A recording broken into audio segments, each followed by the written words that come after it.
It's a new venture for us, recording ourselves chatting.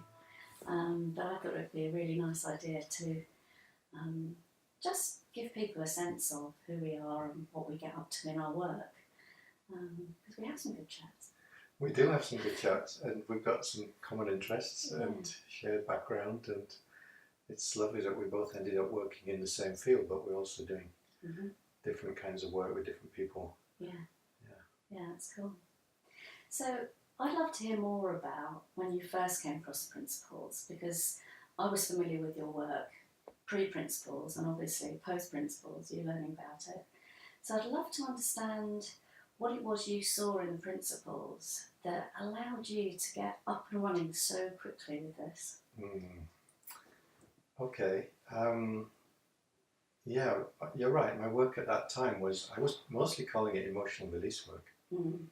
And that had kind of evolved out of a number of things that I'd learned, both from other practitioners, teachers, and also through my own experience.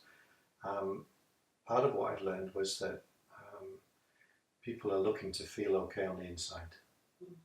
And that's kind of universal. You know, throughout working with a lot of people, I started to discover that people don't really want their life to change externally just for the sake of it. They want that to happen because they think they're going to feel better. Yeah. So I knew that that was important, and I also had come to see that there's a connection between what we think and believe and how we feel. So I was working with beliefs and thought patterns and so forth. But I also knew that there was something about that that I still hadn't quite understood without knowing what that was. So in 2011, I came across this understanding known as the Three Principles, and just recognized it as being the answer to the questions, both the questions that I knew I had and also the ones I didn't even know I had. It was literally the missing piece, and it explained to me immediately why the things that I used with people would sometimes work really well. It helped me to understand why, but it also helped me to see why they didn't work when they didn't. So I suddenly recognized this is an understanding that underpins every kind of psychological self-help, emotional healing, spiritual training, whatever it is that people have been doing to try to have a richer, deeper, nicer experience of life. This explained to me, if it works, it's because of this. And if it doesn't work, it's because of this. So it was like, whoa, you know, this is the answer in a way. And the thing is, that was my work. My work was doing individual consultation and groups and retreats, and that just carried on. You know, there wasn't really a break. I had retreats booked, I had workshops booked, so I just showed up and started talking about this instead of doing what I did before. And some people were disappointed. You know, you're not going to put us through that emotional process that we usually do. But most people, they caught the sense that I was onto something. You know, even though it sounded a bit nebulous at first, and I'm sure I wasn't very good at conveying it. Still seemed to work. It still seemed to work. There was something in it that resonated with people. Yes. Yeah, that's right. I remember that because I had come on your previous retreats and I'd done all those crying camps as they became known, you know, and shed a load of mascara. Yeah. And it was helpful. But it didn't really resolve anything. There was always more to be resolved, wasn't there? That's the point that I got to. I realised we could do this forever. Yes. And there's always going to be more issues, more things to work on, more so-called problems that we haven't addressed. Yeah. It's endless. Yeah, that's right. I really like what you said about the fact that people knew you were onto something. I remember showing up for your very first Truth of the Moment training back in 2011, and I had heard Sydney Banks, and he had resonated with me really, really deeply. I don't think I owned up to that right at the beginning of the training. I just kind of showed up very freshly. I really knew nothing about it. But it was because I knew that if there was something in it, or the fact that you had switched your work over must mean there was something in it. And that's what made me curious initially. And your teaching was very different then, and it's kind of evolved over time. But boy, was it powerful. Mm.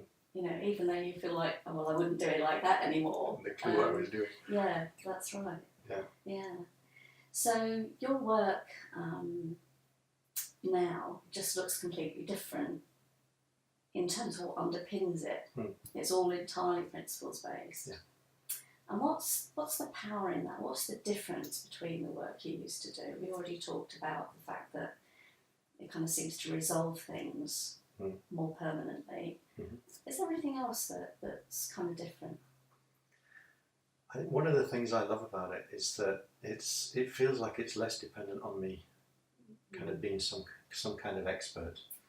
Yeah. I mean, I know I have a role. You know, my role is one of facilitation, or sometimes it looks more like education.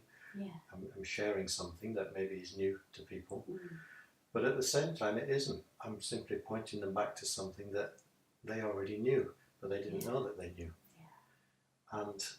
And that, to me, that's the joy of this work. It's helping people to just uncover something that was inside of them already that they hadn't really got a full appreciation of. And that to me feels very light. You know, it's not a burden on me because I know that everybody knows this somewhere already. So I just have to be patient enough to show up with them, help them, you know, guide them along in terms of where to look, where it's helpful to look, knowing and trusting that at a certain point they're going to catch a glimpse of what will help them. And when they do, they'll recognise it.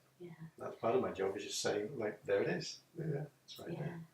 That's one of the things I found when I came across the understanding, that it radically changed the client work I was doing, because I was no longer looking for the ill health or the disease in somebody. I was looking with completely new eyes, and I was looking for their health. And that was transformation. It took a big burden off me, because I wasn't trying to fix anything anymore. I wasn't the expert, I didn't have any responsibility. And yet, the transformations that I saw in people were deeper and more profound than I was used to seeing. Which is wonderful, isn't it? It's amazing. I think you and I both, we'd glimpsed that in our work before. I can remember when I was still working in the homeopathic field, getting a sense of it, getting kind of burnt out by feeling it was my responsibility to fix people, you know, to make it okay for them. And I realised even during that work that I couldn't continue that way. So I found a way to work with a lighter touch, let's say, to take it less personally. But still, it felt like it was down to me to a large extent. And now it doesn't, which is really nice. Yeah, it's great. The other thing I really love about it now is that previously, completely innocently, part of what I did was taking people back into the past. You and me both. Exactly. And we both submitted ourselves to that. Did that crazy stuff. But it's just so not necessary with this. And that is just a godsend, because you don't re-traumatise people, and you just can bring them right into the now and help them move forward from a completely different understanding. No, you're right. That's such a relief. And it is for the people that I work with as well. Once they see that that's possible, you know, that there's actually, it's no longer necessary to go into it. Sometimes it takes a little while for them to see that, because they're used to it. But it's a relief. It's like, oh, thank God, you know. I've told that story one time too many already. And then that opens the space, as you say, just to get really present and for them to see something fresh, which is going to propel them forward in a new way. And people are amazed how, I think people are amazed at the depth of change that can happen without doing any of that they thought was necessary. And it's still amazing to me. Yeah, absolutely. And it's not linear in the way that other learnings are or other therapies are. There's no time involved. Sometimes, yes, people need to stay in the conversation for a little while. Sometimes people can see things really profound, really quickly, regardless of how long they've been struggling. I know. I love that. Which is just like... Yeah, I was sharing that with the group this weekend, because I hadn't realised the extent to which I'd kind of bought into the idea that the longer the person's been suffering or struggling, the longer it's going to take for them to get over it. if at all. Yeah. But on some level, I believed that. I'd kind of taken that on board. People came with a very heavy history. It was it had been going on a long time. I kind of had the idea that we need to dig in for the long haul. It's going to, it's going to take time. And through this understanding, lo and behold, it doesn't. It doesn't. A person can have an insight or a shift in consciousness, whatever we call it, which is instantaneous. It's a moment in time, which completely changes their life. And in fact, now I see that's the only thing that ever did change people's lives. I used to think it was all the process and everything that they were going through, but now when I look back, I see actually that's the only thing that ever changes people's lives. It doesn't matter what we dress it up as. It's only what people see for themselves in a moment of insight. And it always has been. Yeah, that's incredible. Yeah. And so that's, I guess, how your previous work was explained by the principles. Yeah. And I guess I was a really good example of that, because I was doing emotional release work with you, and I'd have incredible insight and then attribute it to emotional release work. Yeah, and me too. Yeah, it looked like that to me. Yeah. Even though there was evidence that revealed the fact that it wasn't really that. Yeah. Sometimes I'd just be sat with people having a conversation or doing an intake session, and they'd have a spontaneous insight which would change their life. Yeah. And we hadn't done any process yet. Yeah. Well, what's that about? Yeah. Well, sometimes you do the process and it didn't help. Exactly. So we'd always had these kind of anomalies which were inexplicable, but somehow we'd overlooked them. Yes. Yeah. Not realising that there is an understanding that explains that. Yeah. Makes sense of it. Yeah. So I guess we kind of like what we're doing. Yeah. But so, I'd love to ask you, Carol, how do you see this being different to the things, because I know you, like myself, you've been on a path of self-healing and self-development for many years, and when you came across this, you also recognised something that was different. Yeah, totally different. And I think the biggest difference for me was that I'd done, as you said, I'd done many, many things, and that was all centred around dealing with trauma from the past. And the way that would manifest in the present would be that I would have flashbacks of what had happened, and the flashbacks themselves were scary, and so then I'd go into panic, and then I'd try and deal with it, and it would, sometimes I'd spiral down into a depression or something. And although a lot of the things that I had done had really helped, so there were a lot of techniques that I would reach for, meditation techniques, anchoring techniques that would help to bring me back into the present, and some longer term things about understanding the nature of the thought patterns and where they came from, and sort of reframing a lot of that. And a lot of that was incredibly helpful, and I was high functioning. It didn't bother me. Most days it was just I would have these periods.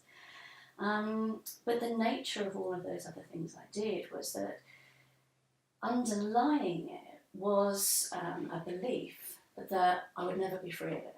That the trauma that I had suffered had made me who I was. Some of that was great. And that it was somehow stored. It was somehow stored in my body, in my memory, that all I could ever hope for was to learn how to deal with it. When I came across the principles, in some ways I was hearing something that I'd heard many times before. And what I was hearing that I'd heard before was that the past is in the past, it's not happening now, and therefore it can't really affect you. And I heard that a lot of times, and sometimes it would make me really mad listening to it. I remember getting irritated with you as well right at the beginning. Thinking, well, you haven't been through what I've been through, mate. Easy for you to say. It's easy for you to say. But then at some point, I saw that at a completely different level. I saw that insightfully. There was a shift in consciousness, and I just saw that it was absolutely true that the past was only real in my thoughts. And that by those thoughts coming back into my memory and me trying to resist them and trying to do something with them and be afraid of them because I thought they had some real substance, what that did, what I saw was that wasn't true. that in this moment, nothing other than this moment could touch me. It was all entirely made of thought. And I saw how innocently I had been re-traumatising myself, really, even through the therapies that I've been doing, by going back and trying to figure it all out and get rid of it. And I saw my own psychological innocence in that. And that was very, very powerful. And as that insight kind of got grounded in, a number of things happened. One, I just stopped having the flashbacks. I didn't do anything. It was just an understanding somewhere in my being that I didn't need to think that I didn't need to go there, not ever. And so that stopped. And in seeing my own psychological innocence, I saw the innocence of everyone. I saw the universality of that. And it was like I dropped so much thought, so much burden, that it was just really liberating and powerful. And I suddenly saw how much energy I had been using to just kind of hold all that in place and keep it all together. And when it fell away, there was this space. And that's the only way I can describe it, really. And it was a really peaceful space. And what came into that space was just understanding and forgiveness that I never thought was possible. And it wasn't an act of forgiveness, it was just a feeling. You know, this feeling that came into that space that was created. And it was really, really powerful. And that was, that was just the beginning of, just that one insight that just had all these knock-on implications and radically changed my experience of life. Yeah, I can see that. How did that impact on your work? Because you also you were doing client work and so forth. Yeah, that's right. And so I have to say I did struggle with that at the beginning. It took a while for everything to recalibrate for me. And for a couple of years, I carried on with my practice, but it wasn't really the same. I was learning so much, so rapidly, that it altered the way that I practice with people. I couldn't take timelines anymore, I couldn't listen to the story anymore. So I found a way of practicing which was much more in the now, working with what was in the moment, what was real for people right then. And that was very effective. But then as time went on and as I learned more and more about the principles, it just became obvious to me that sharing the three principles could replace everything that I'd done before. It didn't have to, Some people very, very happily use the principles to underpin whatever they're already doing, and I think that's fantastic. But the way it played out for me personally was that it just didn't make sense for me to do those other things again. And so now all my work is based on the three principles. And I see very similar clients, but the work is different. So as you said, from the outside, it kind of looks the same. You're having a conversation. I'm having a conversation. I'm doing mostly one-to-one work. I do group work as well, but I do mostly one-to-one work. So on the outside, it looks the same. But one of the differences you already mentioned is that, we're trying to fix people. You're no longer even seeing that they're broken. No, exactly. And I think that the difference for me as a practitioner is the resilience. And there's no burnout in this, because you don't have that burden and that responsibility. It's an absolute joy to go to work. And it's almost like there's, I can be having, in my personal life, I can be having a challenging time, and I go to work and I feel better. Because the very act of sharing with people and looking in this direction of three principles is energising, and I learn through it and see more. Isn't that great? It's incredible. I love you Yeah. mentioned that because I hadn't really thought of it, but it's true. The fact that we get to do this work means that we get to connect with that space in every conversation we have or every group that we're speaking with. Yeah. Yeah, it's just a joy, isn't it? It's a pleasure to do that. So the other thing that you've always done, as well as I know, is travel. And you still Just do. a little bit. Like, I don't know how many countries you've been to, but now you're travelling and you're sharing the principles literally all over the world. So what I'd really like to hear from you is a bit about how sharing the principles is different in different cultures, how it's the same. What are you learning about that? Well, one of the fun things you're right, I do travel a fair bit, and some of the countries I work in, I'm working with translators, so I don't even know what the participants are being told. Oh my! which is interesting because some people think that they get caught in the idea that it really matters, the words or the way that we describe what we're trying to convey to people, and I've really learned that it doesn't. It's not the most important thing because I don't know what the words are that the person's even saying, but I know when people are getting it. I know when people are hearing something that's resonating, and that to me is really it's one of the cool things about working with audiences where I don't speak their language, they don't understand mine, and yet somehow through the medium of translation, they can get a feel for what I'm pointing to in a way that makes sense to them. And you start to see their faces light up, and you see some people sometimes just tears arise, and the person they suddenly feel a release of some kind, or they suddenly get excited because they're onto it. So that's one of the great things. Which, if anybody needs proof that the words are not the most important thing, I could easily demonstrate that. They come to Bulgaria with me, I'll show you.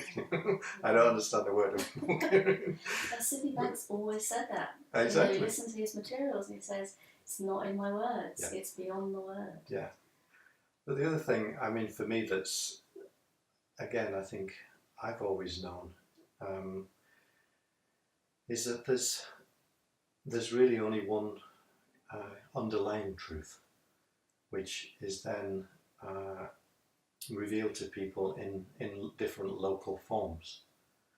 And I think we get confused or distracted by the form and lose sight of the fact that what it arose out of was something that is universal. That's the common ground.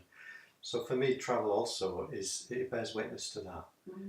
Because for example, I've been in Egypt. I can remember sharing this understanding in Cairo and having people who come from a Islamic religious background, who would look quite conservative and consider themselves quite religious. I'm not talking about religion. I'm not mentioning it even in any shape or form. I'm talking about the principles that underpin life. And I've had these people come up to me and say, now I understand the Quran. Wow. I've been reciting it since I was 3 years old. Today I really understood. There's something in it that I understood today that I never understood before. I haven't mentioned it. That's what they saw, and that to me is just, it's beautiful, and it's so hopeful because when people get that kind of an insight and that kind of a realization, I think part of what they're realizing is the oneness, the commonality, the common ground. Because when we look at the differences, that's what separates us, or appears to, and that's what gives rise to conflict and prejudice and all the problems that come from that.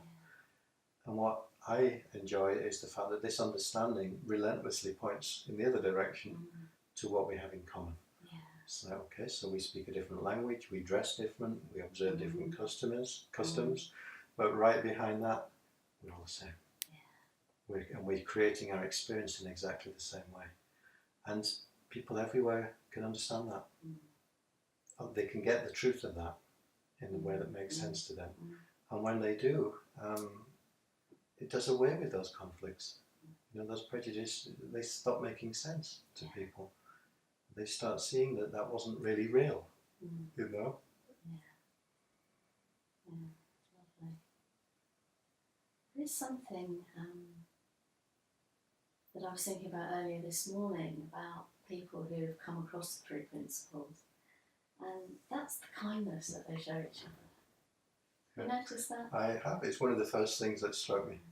Yeah, Yeah. I remember that. I think one of the first conferences or talks that I went to, I was really taken by how open and friendly the speakers were, who were, you know, the kind of experienced people that I was kind of looking at with through the eyes of, you know, kind of looking up to them in some way. Yeah. And they related to me like an equal. Yeah. And they really did. Yeah. You know, I could feel it. Yes. But it struck me because it's not so common. Oh, that's right, yeah. And since then, you're right, in my experience as a whole, the community of people who are working in this field, there's a lot of help and support and kindness, as you put it. Because I think we're all looking to essentially help humanity along, each in our own way. Yeah. And it doesn't make sense to you know, to kind of carve out your corner and you know, make someone else wrong. That it's yes. Yeah.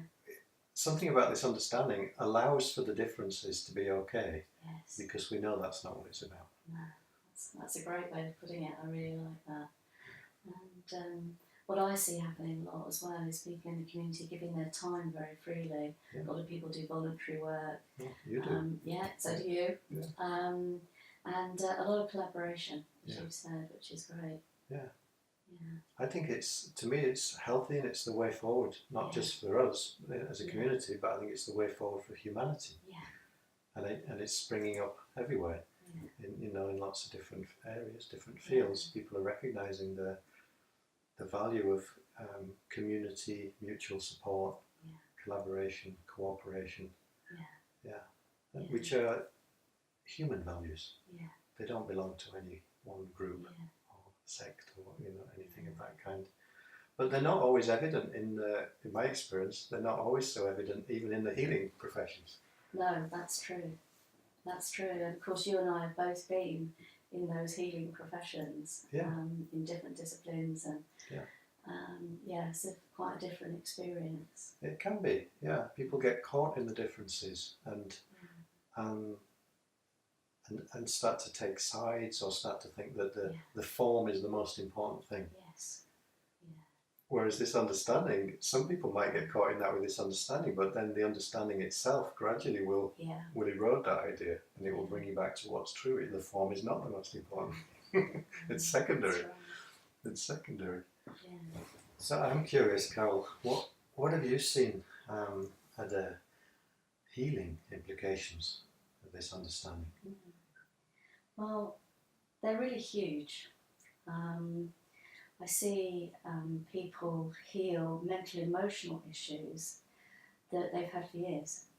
You know, my own story is a good example of that, but I see it with my clients as well. And as we were saying earlier in the conversation, this understanding isn't linear in its learning. It doesn't matter how long you've struggled with something. Healing can happen very quickly. And I think that really what we're talking about is a healing that goes beyond getting rid of troublesome thoughts or habits or physical symptoms. It's more about bringing together mind, body and spirit and coming back to wholeness.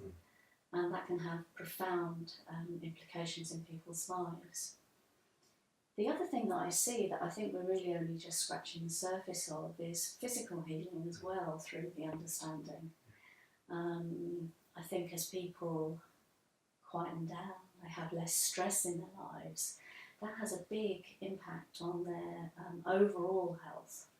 And people see big improvements in that. We know how damaging stress can be because of all the hormone responses and how damaging that can be. And so anything that helps us to live a less stressful life is beneficial for our physical health. And then there are the things that kind of inexplicable. People who have been suffering from migraines for ages and they catch sight of this understanding, and then a few weeks down the line they realise, I haven't had a migraine. And things just kind of clear up and resolve themselves. I know you've seen similar sorts of things. Definitely. was talking about this at a conference recently, Yeah. and one of the things that I mentioned was spontaneous remissions seem to become a bit more commonplace. Yeah. I mean, they've always been around, they've always happened from time to time, but they're still spontaneous in that sense. We're not making them happen on demand. We can't do that. But yeah, I've noticed that too, because a lot of things just clear up and the person wasn't even coming to have them be resolved. Either they had some other way of addressing that, or they'd given up on it ever going away. They'd learned to live with it, and then suddenly they discover they're not living with it anymore. And where did it go? Yeah, I've seen that many times. Yeah. So there's huge potential in this for healing at every level. Yeah. I think also when we're talking about healing, we're not just talking about someone's symptoms going away. Right? That's like that's the happy side effect. The disease clears up or something as and when it happens. But we're talking about a kind of healing that's available to people even where that doesn't happen. Yes. Yeah. And I think it's important to make that distinction. That when we're talking about healing as a coming home to oneself, that's available to everybody, including people who are right in the midst of a health problem. They might even be in the midst of the process of dying. They could be in the midst of intense physical pain, and healing is still possible and available through this understanding. I know you've seen that in your work in hospice, for example. Absolutely. I've seen people who perhaps have been recently bereaved and they've lost their partner of 40, 50 years, and they think they can't go on. And they think there's no life going forward for them. And yet, somehow, that healing happens, and it's so helpful for them to catch sight of the fact that essentially, although they've lost the person that they really love and they thought they couldn't live without, essentially they are untouched and unbroken. And just being able to sit with someone and see the ongoing unbroken health in them, it's very powerful.